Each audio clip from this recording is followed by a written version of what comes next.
This is Kirk Zulu from the Kirk Zulu Show. We're here to interview Abigail Williams, who is recently here in Salem. How are you doing today, Abigail? Good, and you? I'm great. How was your long trip back to Salem? Long and tiring. Straight to it then. What's your perspective on what happened here in Salem? For our information, we heard that when you left, Mary went and talked to you after everything occurred. Well, from what Betty told me, it just sounds horrible. I never wanted it to go that far. And what of your beloved John? I never wanted him to die. Things just got out of control. We were all just trying to get attention. At what cost? Now your beloved John is dead. John was never supposed to die. And what are your thoughts on Elizabeth? Have you changed at all knowing that she was pregnant with a newborn baby? And you have labeled her to go and be killed for she was a witch. I thought it was unfair that she got to bear his third child. She should have died. So you will be willing to kill an innocent child who hasn't taken their first breath of air, who hasn't even lived to be known of what a life is?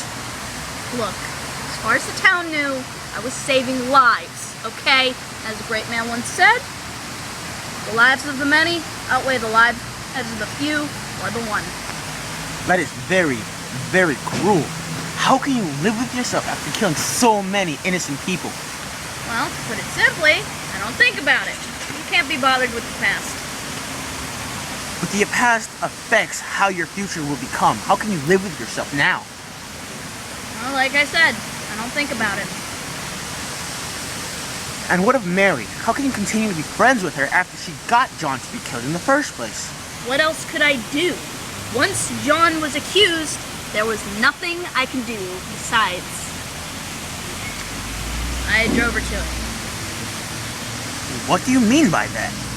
Well, I started acting like she was hurting me with her spirit, and it scared her. She just didn't want to be in trouble. Really? 'Cause it seemed to all of us, as if it seemed more that she was worried about being rejected and being alone rather than being accused of being a witch. Because if she was to be alone, then what? She'd have no one on her side. What are your thoughts on that? You're wrong. She just didn't want to be hanged. How do you know this for sure, and not that it was her own personal feelings? Well, put it this way. Would you want to be hanged for a lie someone told about you? True. Very true. Now, why Barbados? Out of all places, did you decide to move to? Well, it's where Tituba was from. She always spoke fondly of it. Well, why did you choose to leave? Things were getting out of control. The judge, Mr. Danford, stopped believing in me. The townspeople avoided me. No one would talk to me. The town was afraid of me. What makes you think that he had stopped believing in you? I told him Reverend's Hale wife was a witch, and he told me I must be mistaken. Well, was it true? Of course it wasn't true. None of us were getting attacked by spirits. That's just crazy. So you can now admit that this was all a lie? Yeah, I kind of just said that. So, that was nothing to do with him. So, that has nothing to do with him and him not believing in you. He could have just thought of it as one honest mistake. No, he had no reason to doubt me, to think I was so wrong. He didn't believe me. But it was Reverend Hale's wife. What subject does she have to do to be within this subject of what happened in Salem? Look, I got mad at Reverend Hale. I wanted to get back at him.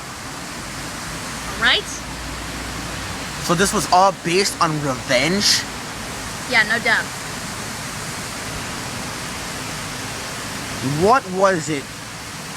What was it that maybe it was just a mistake? What makes you think that he couldn't have believed you after that? Are you trying to hide something, Abigail?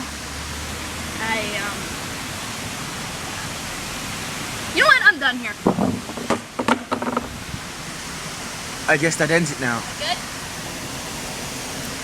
And yes, we did have some Spock moments up in that bit. Yeah! Yeah!